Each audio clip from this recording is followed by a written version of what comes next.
Hello everyone and welcome back to another Gameplay Classic tutorial. In this video, I'm going to show you how you can download and install The Last of Us Part 1 game on your PC. So let's get started right away. First of all, open up the Steam application, and once you are taken into the store page, you can click on the search box. Then just type in The Last of Us Part 1 to begin your search. Once you find the game, you can click on it, and this will take you into the game page, where you can check out the trailer as well as the reviews. Scroll down and click on the Add to Cart button alongside your preferred bundle or edition.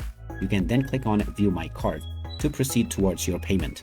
Now you can use your Steam Wallet balance or one of the payment methods from the drop-down menu. Then just enter all of the credentials of your chosen payment method. Finally, when your transaction is completed, the game will be added to your library. From there, you can choose your preferred install location to begin the download and installation of the game. And once this process is completed, you can start enjoying The Last of Us game on your PC right away.